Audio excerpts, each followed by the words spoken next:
नमस्कार। और बहुत ही इम्पोर्टेंट टॉपिक एटेक्सिया और एटेक्सिया जैसे कि गतिभंग और हज़ारों लाखों केसेस हैं इंडिया में। अगर देखा जाए कि अगर एक पेशेंट गतिभंग से सफ़र करता है तो उसको एक चीज़ तो क्लियर हो जाती है कि एलोपैथिक मतलब मॉडर्न मेडिसिन में इसका इलाज नहीं है। सबसे पहले समझने की ज़रूरत है कि एटेक्सिया क्या है। ये एक बेटा कोऑर्डिनेशन प्रॉब्लम हो जाती है जिसमें पेशेंट को मसल कंट्रोल और कोऑर्डिनेशन नहीं बन पाता है, जिसकी वजह से वॉलंटरी मूवमेंट्स जो होते हैं, लेक ऑफ मसल कोऑर्डिनेशन, और जैसे कि चलने में, बोलने में, और उसका जो रोज़मर्रा की ज़रूरतें होती है उसमें जो भी काम होता है वो नहीं कर पाता। और यही केसेस जब आते हैं, पेशेंट जब आता है 10 जगह, सबसे पहले वो न्यूरोलॉजी डिपार्टमेंट में डीएम को दिखाता है। डीएम न्यूरोलॉजी मतलब जहाँ भी बड़े से बड़ा हॉस्पिटल है, एम्स है, निमांस बेंगलोर है, या लोकल जो न्यूरोलॉजिस्ट होते हैं डीएम, उनको जाके दिखाता है। वो हमेशा पहली चीज़ ये बोलते हैं इसका कोई इलाज नहीं है, पेशेंट पहले ही हार जाता है। जब पेशेंट को आप पहले ही बोलते हैं ना, कहावत सुनी होगी, try and fail but don't fail to try. कोशिश करें, हार जाएं, कोई फर्क नहीं पड़ता, मगर पहले ही हार जाएंगे तो इसका मतलब पेशेंट वैसे ही हार जाता है। बोलते हैं ना, where there is a will there is a way, जहाँ चाहा है वहाँ रहा है। और ऐसे एक पेशेंट है मिस्टर प्रवीण वर्मा, जिनकी उम्र 33 साल और एटेक्सिया से पीड़ित है कई सालों से। कितने साल हो गए बेटा आपको? ये 7 से 8 साल। थोड़ा सा बोलने में भी दिक्कत होती है। एटेक्सिया का कॉमन सिम्टम है स्लर्ड स्पीच, जिसमें पेशेंट जो बोलता है एक आम इंसान को समझ में नहीं आता, मगर हमने लाखों पेशेंट देखे हैं तो हम इनकी भाषा समझ जाते हैं। इनके दोस्त आए हैं वो भी इनकी भाषा समझ जाते हैं क्योंकि इनको आदत हो गई है। सही है।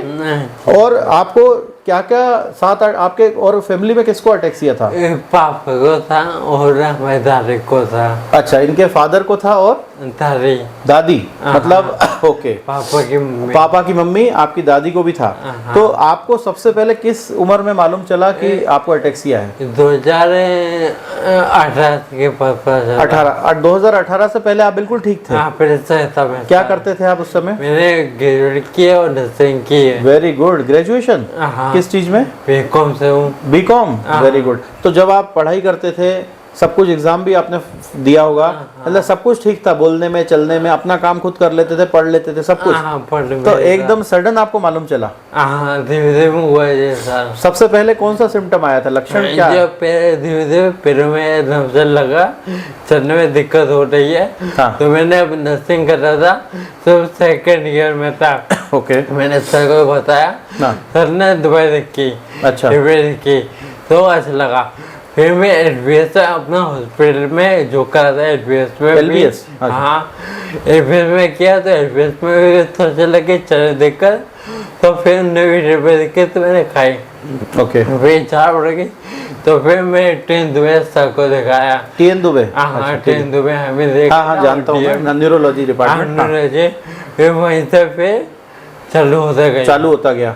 और दुबे फिर 5 साल फिर है। अच्छा, सब जगह दिखा दिया आपने? तो कहीं भी आपको फायदा नहीं लगा? कहीं नहीं मिला। यानी जो भी दवाइयाँ दी सबने अलग अलग दी कि सेम दवाइयाँ दी? अलग अलग दी। बोलता है ये पीछे कुछ दबी है, नस दबी है, ऐसा बोला? हाँ, ये पीछे था यहाँ पे। हाँ।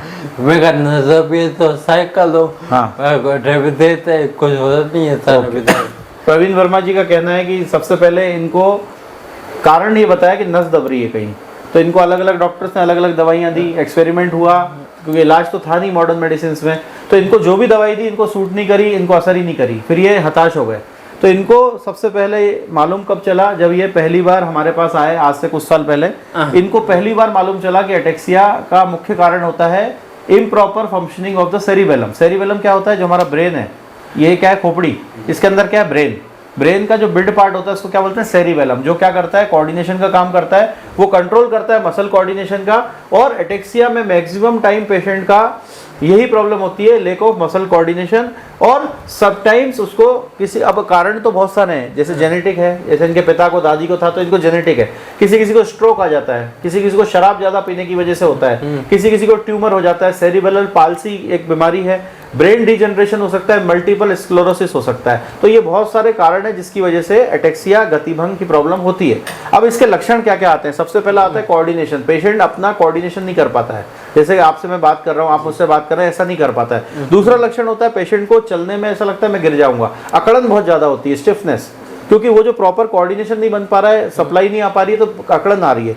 तीसरा आता है difficulty in fine motor activities, जैसे कि खाने खाने में, लिखने में और अपना शर्ट का बटन लगाने में भी दिक्कत आती है। चौथा, इनको बोलने में कॉन्फिडेंस तो है, अंदर से तो मालूम है कि मैं अच्छा बोल रहा हूँ, मगर बोलते समय इनको बड़ी प्रॉब्लम फेस होती है कि मैं बोल पाऊंगा कि नहीं, कॉन्फिडेंस नहीं आता, अटकते हैं, इसको बोलते हैं हकलाना, है ना, स्लर्ड स्पीच। और इसको एक तरह से निस्टेगमस भी होता है, आई मूवमेंट प्रॉपर नहीं हो पाता है। मैं आपको देख पा रहा हूँ, आप मुझे देख पा रहे हैं, मगर ऐसा पेशेंट आई मूवमेंट नहीं कर पाता। आप देख सकते हैं आई मूवमेंट में बड़ी प्रॉब्लम होती है, और वॉकिंग में तो होती है, स्वेलिंग में भी प्रॉब्लम होती है, निगलने में। इसके बहुत सारे कॉजेज मैं ऑलरेडी बता चुका हूँ, improper functioning of the cerebellum, और ये जो अपना ब्रेन स्टेम होता है, ये बहुत बड़ा मतलब टॉपिक है, मतलब मैं शॉर्ट में बता देता हूँ। ये डिजीज बहुत सारे कारणों से हो सकती है, स्ट्रोक की वजह से, वैसे इनकी तो जेनेटिक है, ऑटो इम्यून डिजीज है ये, ऑटो इम्यून है, इस वजह से एलोपैथिक में इसका भी कोई काम नहीं है। और एबनॉर्मलिटीज आ सकती है, टॉक्सिन रिएक्शन हो सकता है, विटामिन बी की कमी हो सकती है, विटामिन ई की कमी हो सकती है, विटामिन B12 की कमी से भी होता है। और हेरिडिटी तो मेजर कारण है, मैक्सिमम केसेस में हेरिडिटी मतलब जेनेटिक कॉन्स्टिट्यूशन की वजह से होता है। अब ऑटोसोमल डोमिनेंट एटेक्सिया क्या होता है, ये बहुत सारा बड़ा टॉपिक है, मगर मैं अभी बात करूं इसके डिफरेंशियल डायग्नोसिस की, कि इससे मिलता जुलता बीमारी क्या है, फ्रेडरिक एटेक्सिया। फ्रेडरिक एटेक्सिया में भी यही सिम्टम है, एटेक्सिया इसको बोल सकते हैं टेलेंशियोसा।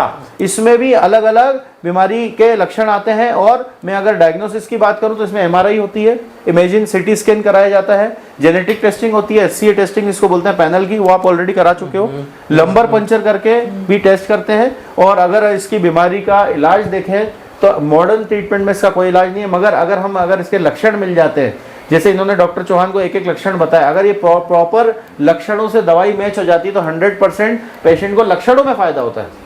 फॉर एग्जाम्पल, पेशेंट का इनकोऑर्डिनेशन है, चलने में दिक्कत है, मसल्स में वीकनेस है, डार्क सर्कल्स आ रहा है आंखों के नीचे, कॉन्फिडेंस नहीं आ पा रहा, तो argentum nitricum is the choice of medicine. ऐसे पेशेंट की लेग्स भी कमजोर होती है, पैर चलते समय उनको बहुत वीकनेस होती है, पैरालिसिस टाइप के सिम्टम आते हैं। सेकंड मेडिसिन जो लेड से बनती है, प्लम्बम मेटेलिकम, वो भी मेडिसिन आपको सूट कर सकती है, मगर उसके सिम्टम शार्प पेन होता है, पेशेंट को कोऑर्डिनेशन की प्रॉब्लम होती है, पेशेंट को ऐसा लगता है कि मेरी थाई में बहुत दर्द हो रहा है, कमजोरी महसूस होती है, और पैरालिसिस टाइप का लगता है, ऐसा लगता है मेरा एक साइड पैरालिसिस हो गया है ना, सुन्नपन हो गया, बिल्कुल काम ही नहीं कर रहा। तीसरी मेडिसिन है बेलेडोना, ये भी एक एक्यूट मेडिसिन है, इसमें भी रेडनेस आ जाती है, स्वेलिंग आ जाती है और कोऑर्डिनेशन की प्रॉब्लम होती है। चौथी मेडिसिन है नक्सवोमिका। नक्सवोमिका में भी ऐसे ही सिम्टम है, पेट साफ ना होना, गैस बनना, पेशेंट को बार बार मोशन जाने का मन करना, भारी भारी लगना। मेटल ग्रुप की मेडिसिन है जिंकम मेटेलिकम।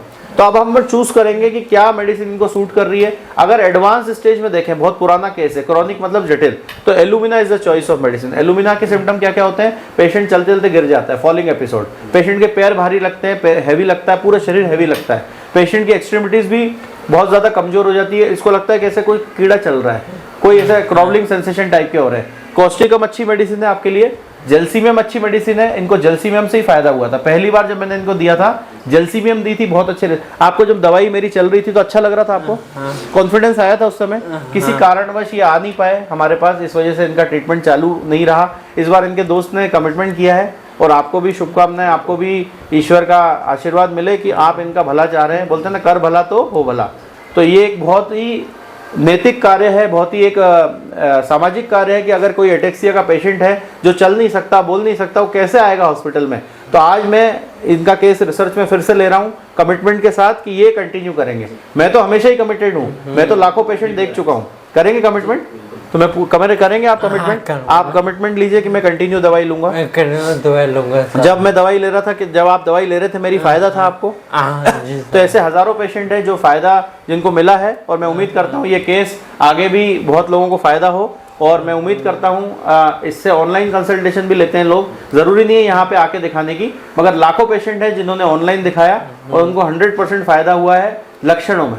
और कुछ ऐसे भी पेशेंट हैं जिनको काफी हद तक फायदा हुआ, 70-80% तक भी फायदा हुआ है। तो प्रवीण जी, क्या आप कमिटमेंट ले रहे हैं? डाइट चार्ट फॉलो करेंगे, एक्सरसाइज फॉलो करेंगे, और सभी चीजें फॉलो करेंगे, सभी चीज, और कंटिन्यू दवाई लेंगे। दवाइयाँ 3 टाइम की होती है मैक्सिमम, और मिनिमम 2 बार। खाना खाने के 1 घंटे बाद लेनी। एक्सरसाइज, डाइट चार्ट हम लोग व्हाट्सएप के माध्यम से देते हैं। इन्हीं शब्दों के साथ आपका केस आज से वापस शुरू करते हैं, एटेक्सिया गतिभंग। और मैं उम्मीद करता हूँ इन्हीं शब्दों के साथ जय हिंद, जय भारत, नमस्कार। ओके।